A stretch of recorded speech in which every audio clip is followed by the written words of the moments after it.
Hello. Welcome back to our Bible in a Year reading plan. I am Shanique, and we are on day 15. And this year we're reading from Genesis to Revelation. And if you haven't already, we have a reading plan that we're currently using in our description box. You can find the link to that, as well as reflection questions, weekly reflection questions. You can find the link to that as well in the description box.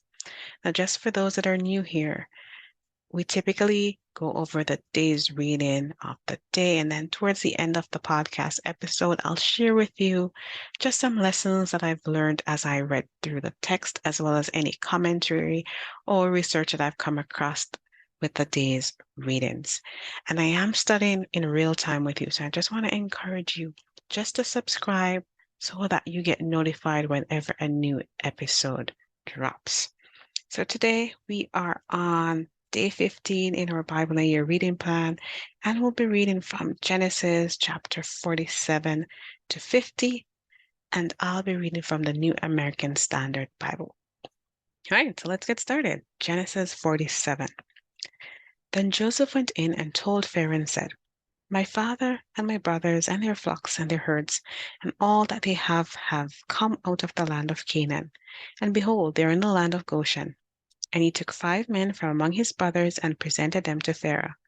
Then Pharaoh said to his brothers, What's your occupation? So they said to Pharaoh, Your servants are shepherds, both we and our fathers. They also said to Pharaoh, We have come to reside in the land, for there is no pasture for your servants' flocks. For the famine is severe in the land of Canaan. Now therefore, please, let your servants live in the land of Goshen. Then Pharaoh said to Joseph, Your father and your brothers have come to you. The land of Egypt is at your disposal. Settle your father and your brothers in the best of the land.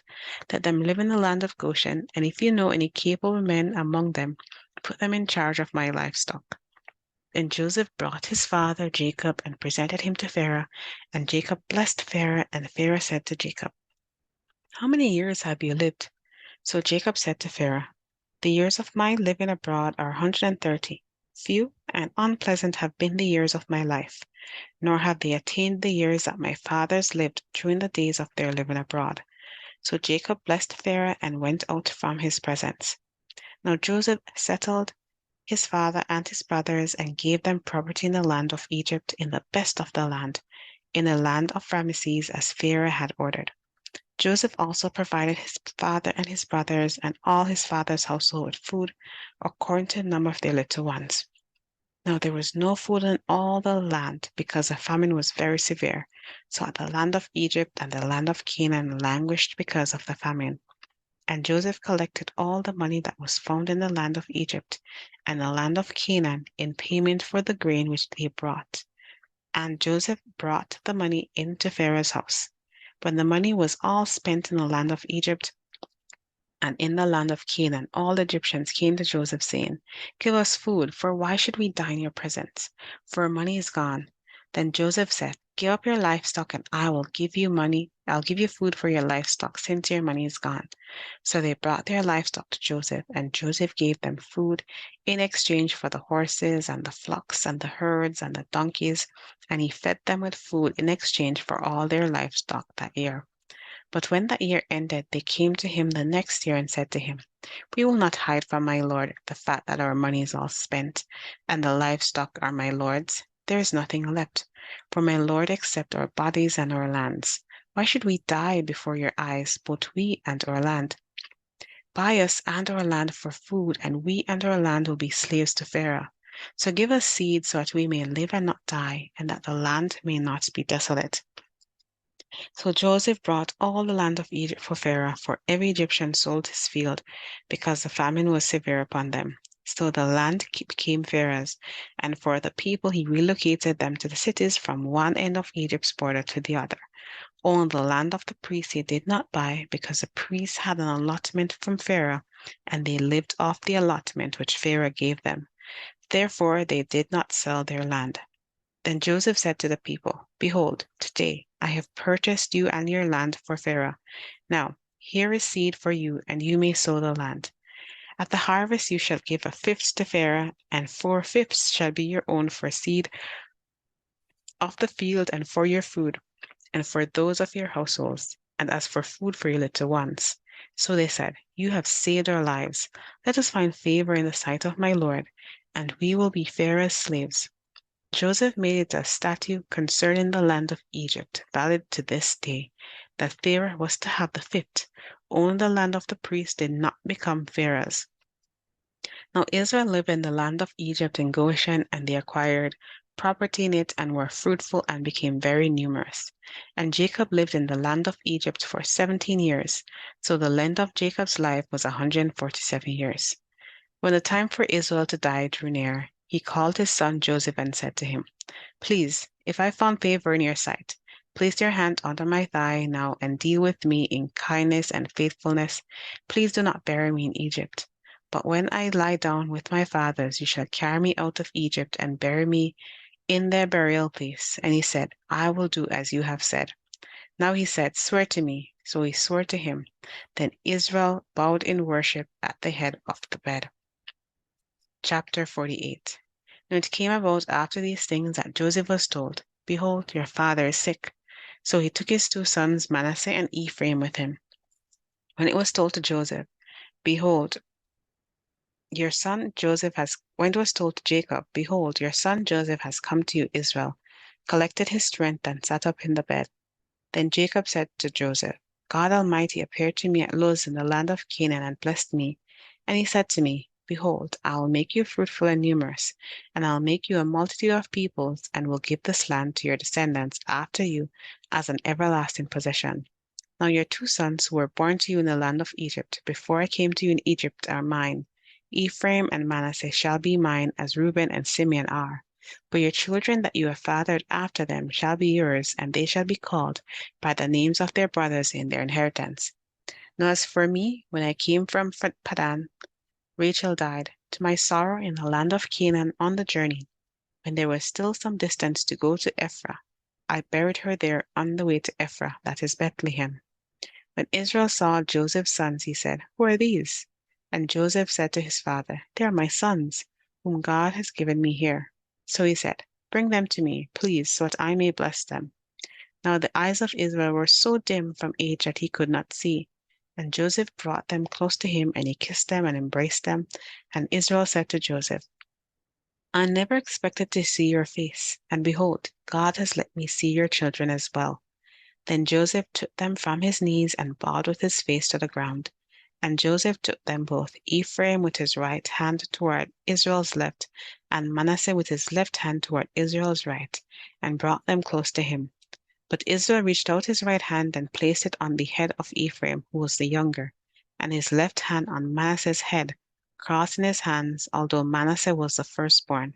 And he blessed Joseph and said, Then God, before whom my fathers Abraham and Isaac walked, the God who has been my shepherd all my life to this day, the angel who has redeemed me from all evil, bless the boys, and may my name live on in them, and the names of my fathers Abraham and Isaac, and may they grow in a multitude in the midst of the earth. When Joseph saw that his father placed his right hand on Ephraim's head, it displeased him, and he grasped his father's hand to move it from Ephraim's head to Manasseh's head. And Joseph said to his father, Not so, my father, for this one is the firstborn. Place your right hand on his head. But his father refused and said, I know, my son, I know. He also will become a people, and he also will be great. However, his younger brother shall be the greater than he, and his descendants shall become a multitude of nations. So he blessed them that day, saying, By you Israel will pronounce blessing, saying, May God make you like Ephraim and Manasseh. And so he put Ephraim before Manasseh. Then Israel said to Joseph, Before I am about to die, but God will be with you, and bring you back to the land of your fathers, and I will give you one portion more than your brothers, which I took from the hand of the Amorite with my sword and my bow. Genesis 49. Then Jacob summoned his sons and said, Assemble yourselves, so that I may tell you what will happen to you in the days to come. Gather together and listen, sons of Jacob. Yes, listen to Israel your father. Reuben, you are my firstborn, my might and the beginning of my strength. preeminent in dignity and preeminent in power. Uncontrollable as water, you shall not have preeminence because you went up to your father's bed, then you defiled it. You went up to my couch. Simeon and Levi are brothers. Their swords are implements of violence. May my soul not enter into their council. May my glory not be united with their assembly. For in their anger they killed men, and in their self-will they lamed oxen. Cursed be their anger, for it is fierce, and their wrath, for it is cruel. I will scatter them in Jacob and disperse them among Israel. As for you, Judah, your brothers shall praise you. Your hand shall be on the neck of your enemies. Your father's son shall bow down to you. Judah is a lion's cub. From the prey, my son, you have gone up. He crouches, he lies down as a lion, and as a lion who dares to stir him up. The scepter will not depart from Judah, nor the ruler's staff from between his feet, until Shiloh comes, and to him shall be the obedience of the peoples. He ties his foal to the vine, and his donkey's colt to the choice vine. He washes his garments in wine, and his robes in the blood of the grapes. His eyes are dull from wine, and his teeth white from milk. Zebulun will reside at the seashore, and he shall be a harbor for ships, and his flank shall be towards Sidon. Issachar is a strong donkey, lying down between the sheepfolds. When he saw that the resting place was good and that the land was pleasant, he bowed his shoulders to carry burdens, and became a slave at forced labor. Dan shall judge his people as one of the tribes of Israel. Dan shall be a servant in the way, a horned viper in the path that bites the horse's heels, so that its rider falls backward. For your salvation, I wait, Lord. As for God, a band of raiders shall attack him, but he will attack at their heels. As for Asher, his food shall be rich, and he will yield royal delicacies. Naphtali is a doe. Let him let loose. He utters beautiful words. Joseph is a fruitful branch by a spring. Its branches hang over a wall. The archers provoked him and shot at him and were hostile toward him. But his bow remained firm and his arms were agile. From the hand of the mighty one Jacob. From there is the shepherd and the stone of Israel, from the God of your father who helps you, and by the Almighty who blesses you. Put blessings of heaven above, blessings of the deep that lies beneath, blessings of the breast and of the womb. The blessings of your father have surpassed the blessings of my ancestors, up to the furthest boundary of the everlasting hills. May they be on the head of Joseph and on top of the head of the one distinguished among his brothers. Benjamin is a ravenous wolf. In the morning he devours the prey, and in the evening he divides the spoils. All these are the 12 tribes of Israel, and this is what their father said to them when he blessed them. He blessed them every one with the blessing appropriate to him. Then he commanded them and said to them, I am about to be gathered to my people. Bury me with my fathers in the cave that is in the field of Ephron the Hittite, in the cave that is in the field of Machpelah, which is opposite Mamre, in the land of Canaan, which Abraham brought along with the field from Ephron the Hittite as a burial site. There they buried Abraham and his wife Sarah, where they buried Isaac and his wife Rebekah, and there I buried Leah. The field and the cave that is in it, purchased from the sons of Heth. When Jacob finished commanding his sons, he drew his feet into the bed and breathed his last, and was gathered to his people. Genesis chapter 50. Then Joseph fell over on his father's face and wept over him and kissed him. Joseph commanded his servants, the physicians, to embalm his father. So the physicians embalmed Israel. Now 40 days were required for it, for such is the period required for embalming. And the Egyptians wept for him 70 days. When the days of mourning for him were past, Joseph spoke to the household of Pharaoh, saying, If now I have found favor in your sight, please speak to Pharaoh, saying, My father made me swear, saying, Behold, I am about to die. In my grave which I dug for myself in the land of Canaan, there you shall bury me. Now then, please, let me go up and bury my father, then I'll return. Pharaoh said, Go up and bury your father as he made you swear. So Joseph went up to bury his father. With him went up all the servants of Pharaoh, the elders of his household, and all the elders of the land of Egypt, and all the household of Joseph and his brothers and his father's household, They left only their little ones and their flocks and their herds in the land of Goshen. Chariots with teams of horses also went up with him, and it was a very great company. When they came to the threshing floor of Atad, which is beyond the Jordan, they mourned there with a very great and sorrowful lamentation. And he observed 7 days of mourning for his father. Now when the inhabitants of the land, the Canaanites, saw the mourning at the threshing floor of Atad, they said, "This is a grievous mourning for the Egyptians." Therefore it was named Abel Mizraim, which is beyond the Jordan. And so his sons did for him as he had commanded them.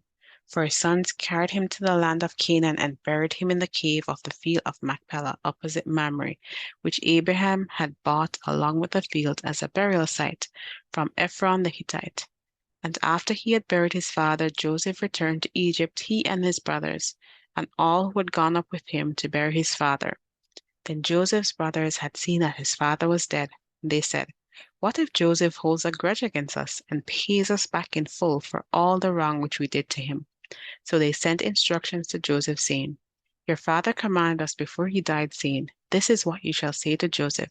Please forgive, I beg you, the offense of your brothers and their sin, for they did you wrong. And now, please forgive the offense of the servants of the God of your father." And Joseph wept when they spoke to him. Then his brothers also came and fell down before him and said, "Behold, we are your servants." But Joseph said to them, "Do not be afraid, for I am in God's place.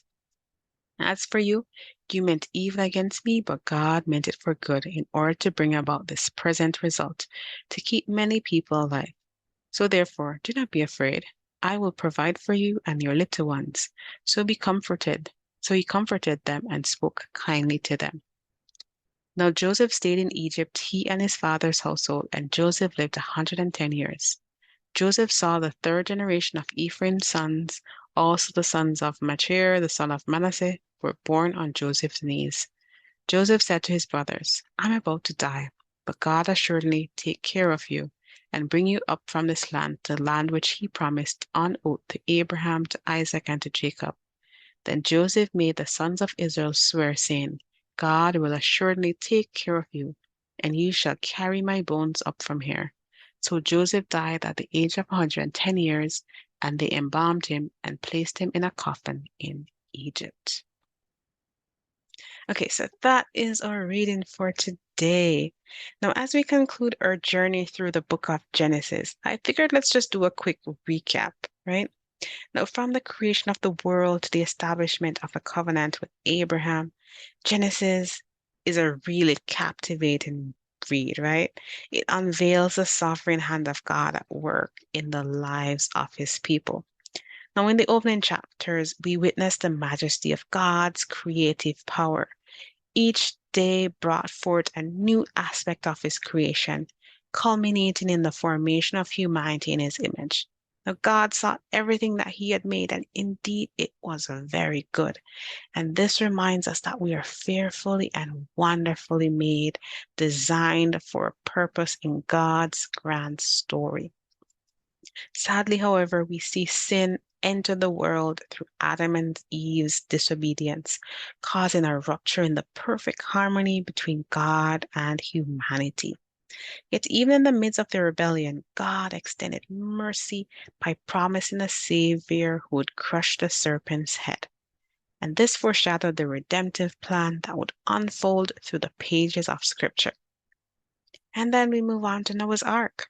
Now, the story of Noah and the ark teaches us about God's judgment on sin and his faithfulness to those who walk in righteousness. Now, as the floodwaters receded, God established a covenant with Noah, symbolizing his commitment to preserve life and bring hope even in the darkest times.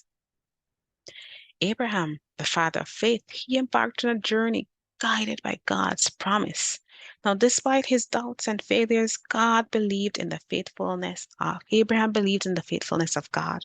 Now, through him, God established the covenant, promising descendants as numerous as the stars. Then we move on to Joseph's redemption. Now, the narrative of Joseph's life showcases God's providence in the face of adversity. From being sold into slavery to becoming a powerful leader in Egypt, Joseph's story reflects God's ability to turn trials into triumphs. What others meant for evil, God intended for good, highlighting his redemptive purpose in every circumstance. Now, as we conclude our study of Genesis, let's carry with us the profound lessons of God's power, his mercy, and his faithfulness. May we, like the heroes of faith in Genesis, trust in God's plan for our lives, knowing that he is the author and finisher of our faith. Now, thank you so much for joining us in today's episode. I hope you'll join us again tomorrow as we begin the book of Exodus.